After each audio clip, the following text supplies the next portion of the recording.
Hey guys, some gamer dude here. So, as you may have been able to tell from my recent Forceful review video, I've been getting back into the game.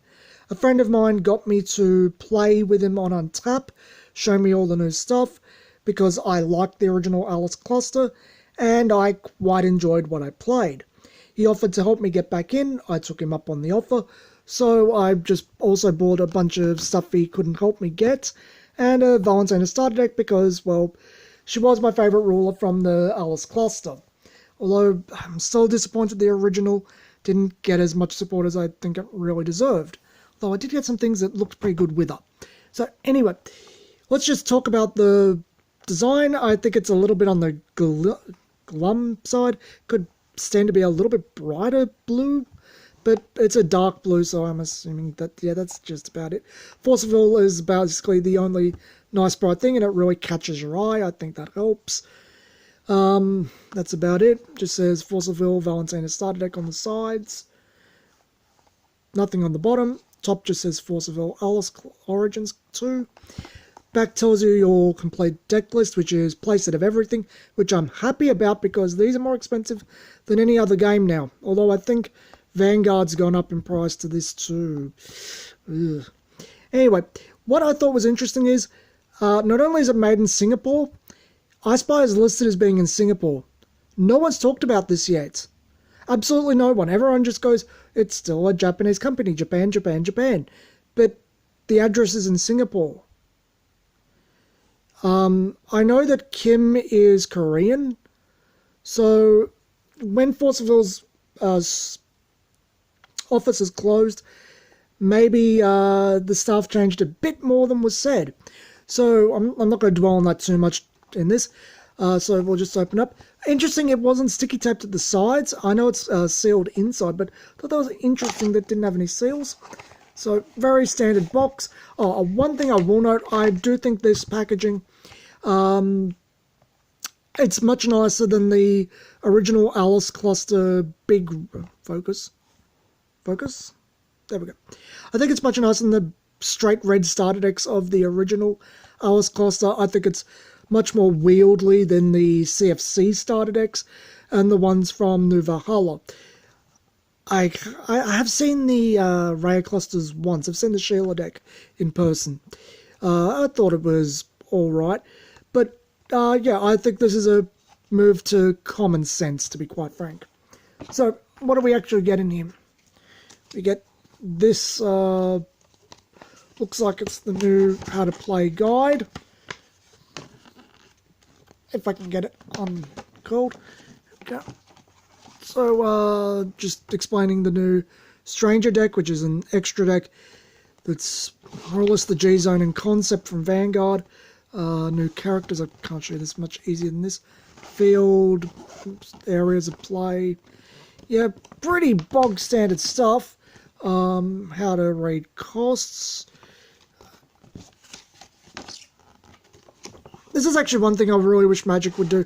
As I said during the video talking about the GameStop sleeves and deck boxes, I was teaching someone Magic the Gathering, and because there's no manual, I had to actually go find one which was buried in stuff on the website and print it out, which was way more effort than was really necessary.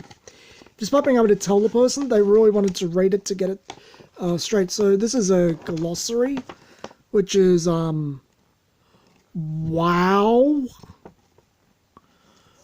You really think, whoa, full-blown reference sheet and glossary.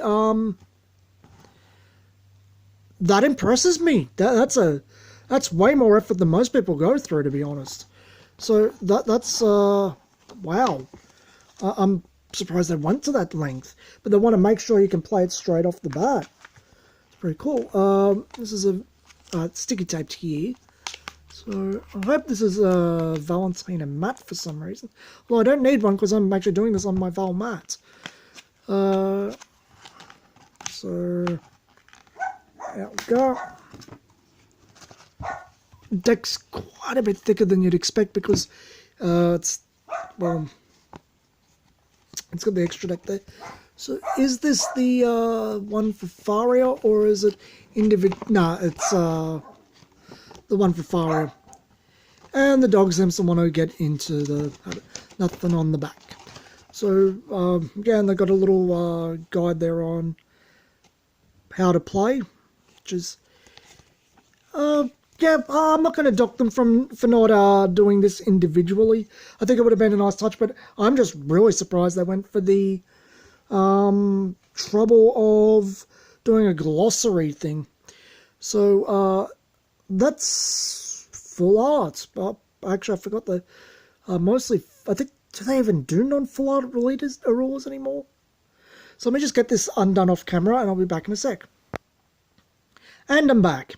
So I turned the rule opposite ways. I'm curious on what cards are full art, if any. I know I've already said there's a couple of foils. I'm curious how many total. Another thing I'll note is that the cards are much easier to read in real life compared to on the computer, or probably in the camera, to be honest. And I will say that the font for the name is much better now. That's an old lapis cluster card. Look how hard the name is to read, and look how easy Valentina is to read by comparison. I think they've actually made the fonts a bit thicker, the white parts. So a friend of mine has told me that he actually likes me reading through the text and giving my opinions on the cards. So yeah, I'll do that. First thing I noticed, ruler rare is now a rarity, which is interesting. It's also funny because the rulers aren't really a rarity. They're all promos, or well, box toppers, or deck cards. So there's that. So she's a wizard, apparently, black-blue ruler. Stranger deck, I really don't think they need the reminder text, but good for them. And reminder text should probably be italicized. Basically, you may begin the game with a stranger deck of exactly 10 stranger resonators, and I really don't like how that's written, to be honest. The stranger is at the end of the name and also in the top. I don't know why they just couldn't go resonators / stranger and not put it up the top, but I think they wanted them to be different names, which is, I guess, fair enough. But I've always liked the idea of using cards with the same name to force you into choice between both of them for balancing reasons. That's something I want to do in my own work. That might also be more problematic in testing, but we'll see how things go. Go do some research with that one. So the Stranger deck, you can begin the game with the Stranger deck of exactly 10 Stranger Resonators. You may have no more than 2 copies of any card in your Stranger deck. Judgment is blue, black. She comes with an energize or she comes with an energized coin of blue or black going second. So you basically get a free will that disappears. And actually, yeah, I will say, in real life, this is not as bad to read as it looked. And her effect is, whenever a water Regalia enters the field under your control, choose one. If the Regalia is Lover's Lock, which is hers, and you get 4 of, choose up to 2 instead.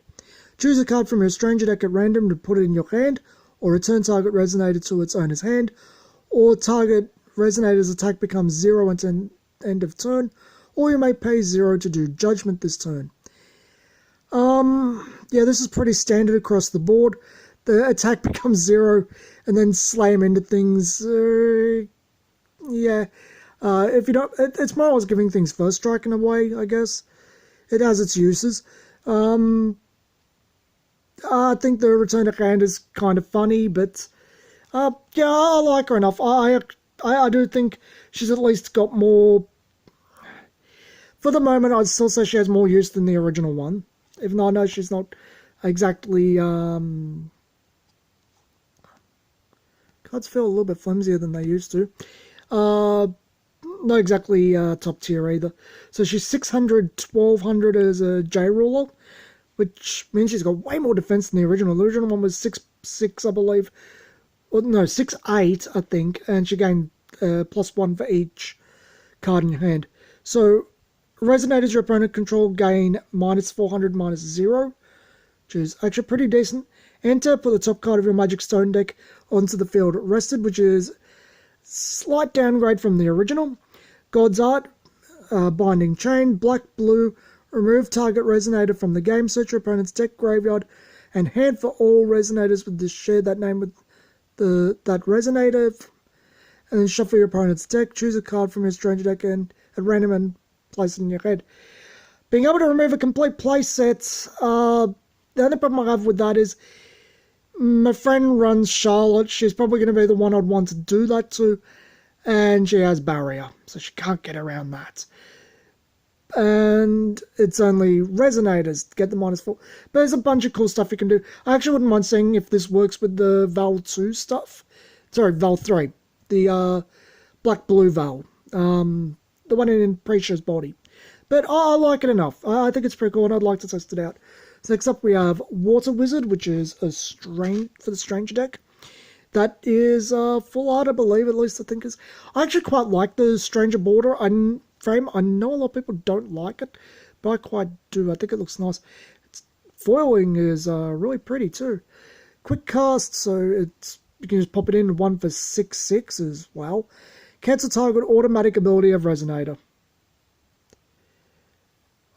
Is that targeting the ability or the Resonator? I'm really curious about that. I've got to check that out.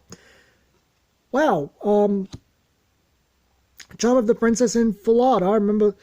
Now, my friend said this is now actually a good card. It used to be a pile of shit. Because the Regalia, because it's now a mage art, can make it cost its original cost less. So it just becomes the X cost. So you just pay the cost of your opponent's Resonator and snatch it.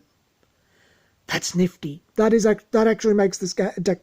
This actually makes this card go from I'd rather run something cheaper or to remove it to that's actually pretty cool.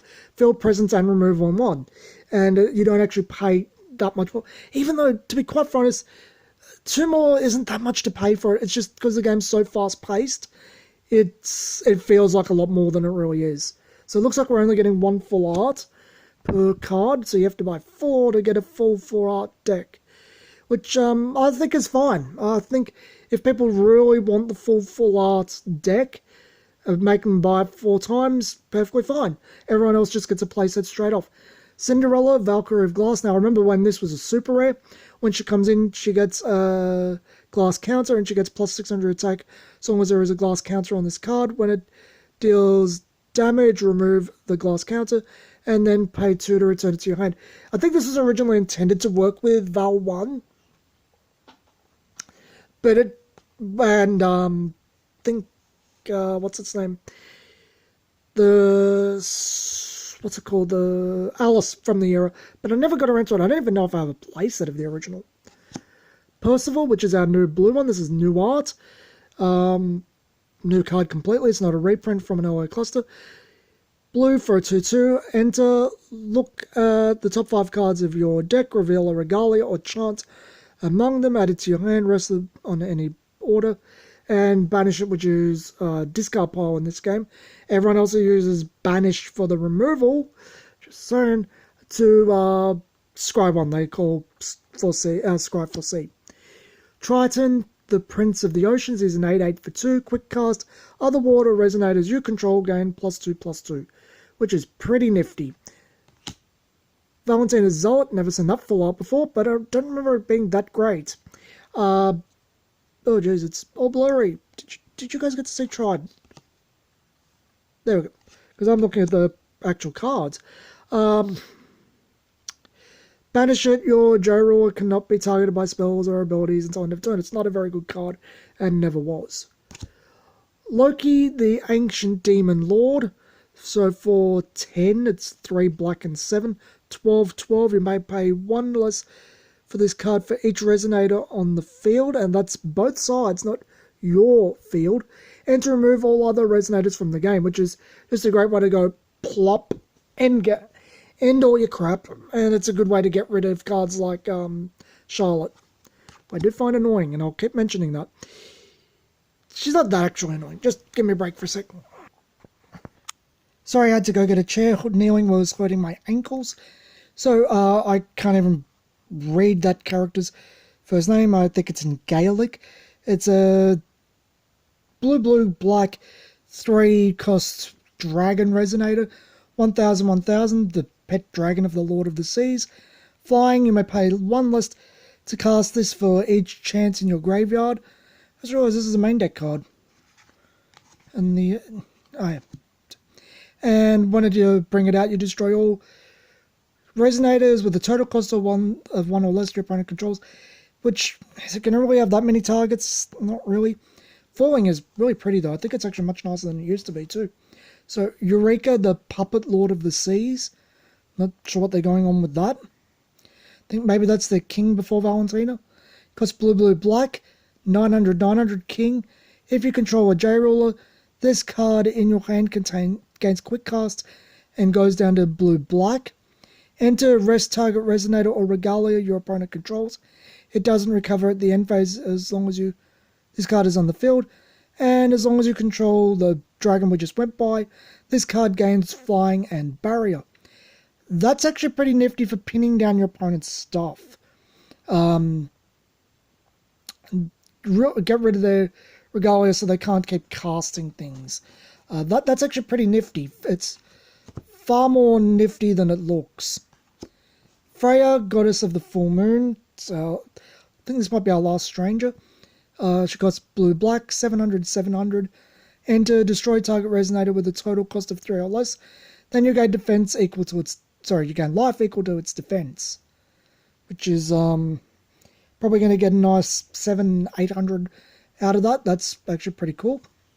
Lover's Lock, this is the new Regalia for Valentina. I'm really interested that this isn't the... they've actually changed the feel of the Regalia. I wonder what's up with that. As I said, I'm curious it's not the Red Binding Fate sword dealy. So it's got quick cast, which is Val 1. Sorry, we're reminiscent of Val 1, but what can you can bounce things, draw cards, and whoa, actually that's pretty nifty with quick cast, just putting that out there. Can bounce things, get things down, draw cards, get strangers, lots of cool stuff there. So, produce 2 wills in any combination of black and or blue. Spend it only to play God's Arts, Strangers, and Mage Arts. And you can only have 1 out, so if you play another, it destroys the other one because it's Mythic, which is their version of Legendary. The Masked Prince, it's black-blue, and I think this is support for Cinderella. So, 6/6 for black-blue. Enter, search your deck for a card named Cinderella, the Valkyrie of Glass, and place it into the field. Shuffle your deck. If you control her, you may instead choose a card from her stranger deck at random and put it into your hand. And you can tap it to put a glass counter on Cinderella.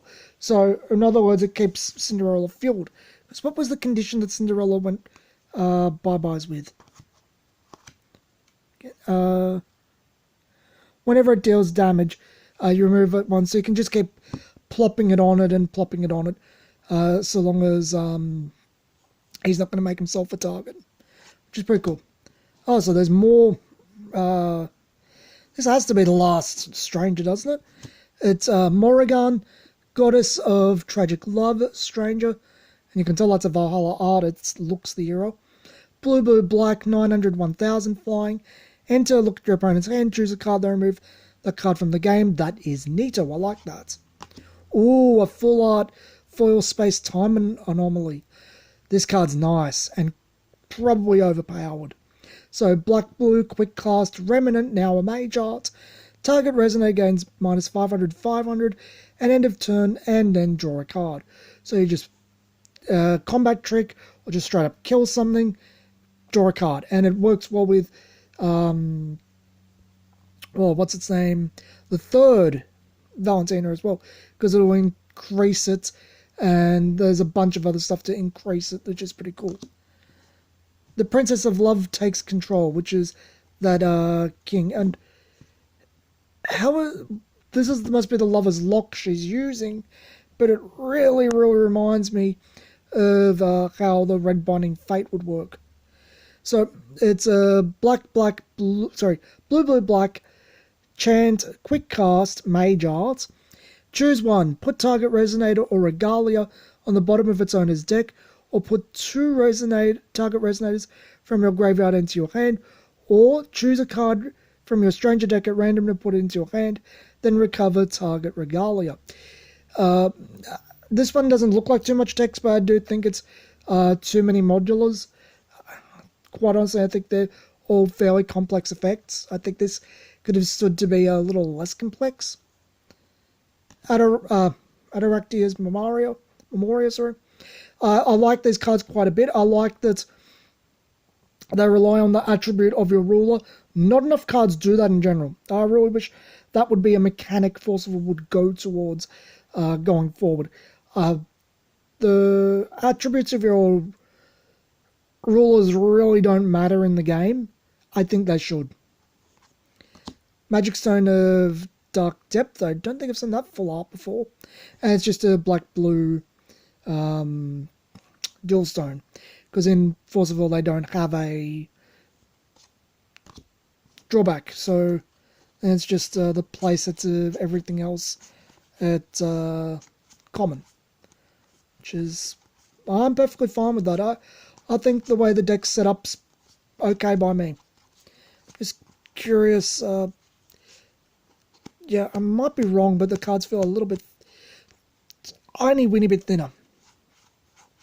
Lover's Log, Master Prince. Yep. Adaractia, Stone. Curious, what are the signs they gave us?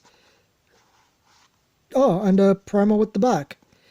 But they're both water magic stones. I thought we were meant to get a black and a blue. Nope, water magic stone.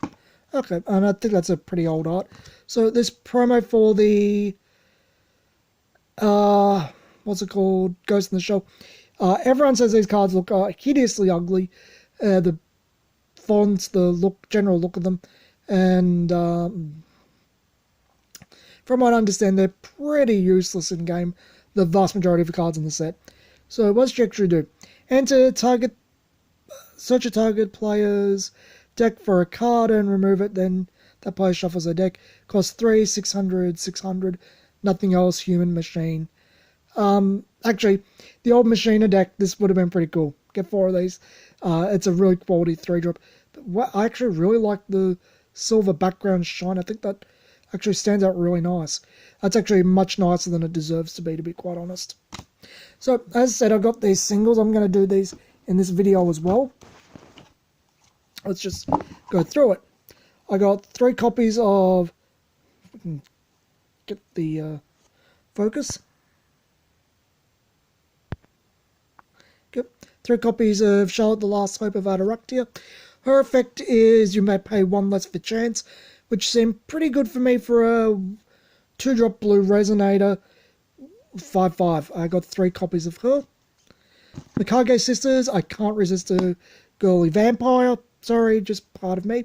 Don't really care about the text or that. It doesn't actually seem that bad in Val, oddly enough. But the Black and 1, she's a 500, well, they're a 500. Will of Despair, which means nothing to me. Let's see if I can get better look at it. There we go. If I do it like this, show it as well. There we go. So destroy target Resonator with 200 or less attack. That's where the Val stuff comes in. It's nice for that. This card deals 200 damage to your opponent, gain 200 life, or move a 1/1 counter from target Resonator to this card. Frankly, the only ability I'd even touch would be the first one, because you can basically ping everything. I got Undine, the Spirit of the Water. It's a 2-drop 4/4 water, and when it enters the field, you may return target Resonator your opponent controls with a total cost equal than or less to, less than or equal to the number of water magic stones you control to its owner's hand. So it operates a lot like, there's this blue card magic, I think it costs 4. It's an instant, and all ones with toughness less than your islands on the field period get returned to their hand. I thought that was neat for original Val, so I picked it up. Speaking of Valentina, here's the Crumbling Illusion, which if I want to go Black Blue Val, that seemed like a good card. It gets -1 cost for each Resonate in your graveyard, and at the end of each turn you get, each of your turns, you get to put a Resonator from your graveyard onto the field. I think depending on how you do this, you could gradually get it there. And because Mythic didn't exist back then. Staff of the Dragon Noise. I don't know if this one's a good card, but it was dirt cheap. And it's an edition for blue, and you can play blue and tap it to give it to something, and it gets +2/+2 flying, which seemed neato for me, so I picked up 2 of those. Valentina's Reach, which is a black-blue X-cost chant. Choose 1. Your opponent discards X cards, or you draw X cards. I think that's pretty nifty. It's got 2 of those because a friend's got more for me. Same with Mujdat, Lady of Illusions. Now, she's a black-blue 2/8/8 flying 6 Sages Resonator. Other water resonators you control gain +2/+2. Other darkness resonators you control gain +2/+2. I'm pretty sure if you have 2 of those out, they give each other +4/+4. And all black-blue gain +4/+4 offer. Banish a fantasy resonator, it gains barrier from chance until end of turn, which I think is pretty nifty. 2 of those. Nightmare the Ashen Dream. I'm not sure how good this one is, but it seems I wish it was a 2-drop, but it might have its uses. And again, it didn't cost very much. When this card enters your field, return target resonator to its owner's hand. Personally would have been happy with that alone. Its controller discards a card. It's a 2/2 for 3 black-blue. I actually kind of think that it could have stood to have been a little bit stronger. So got 4 of those. Sigurd, because I did get the majority of the Rezard deck. I only need 1 more Raya, which I'm probably going to order later on when I have a little bit of cash to splash, and then probably when the next set comes out, to be honest.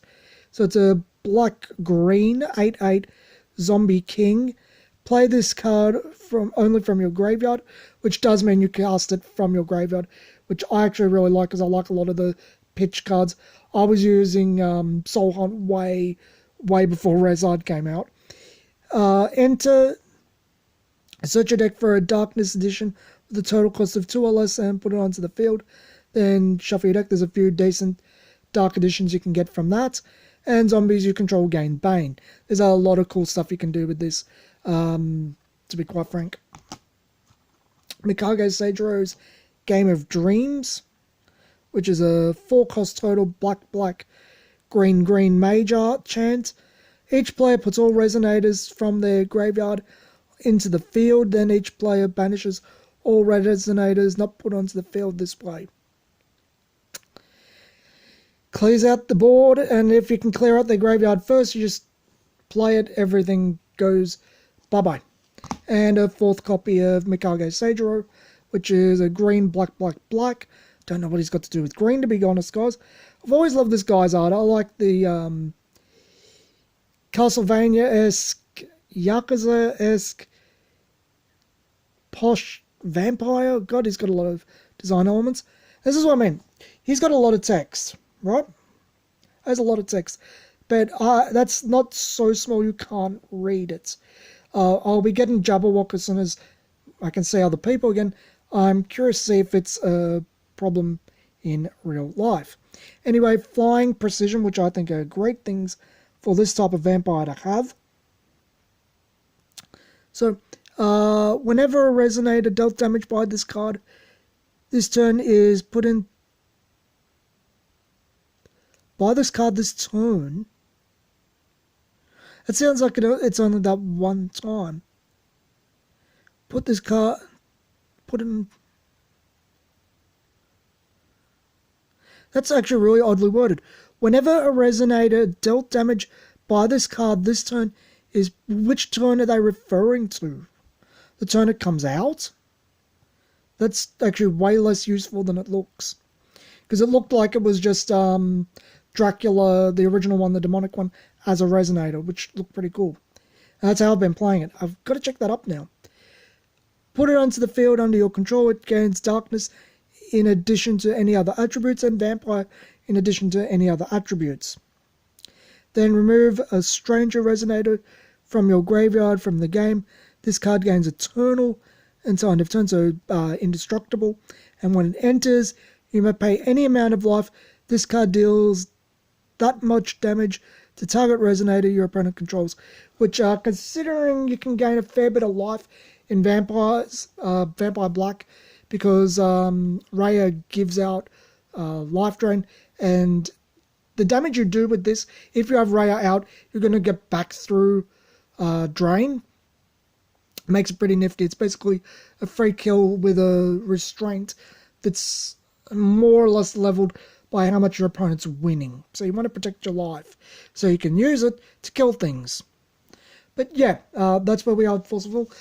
I don't know what we'll do deck techs or whatnot, because I'm only playing casually these days.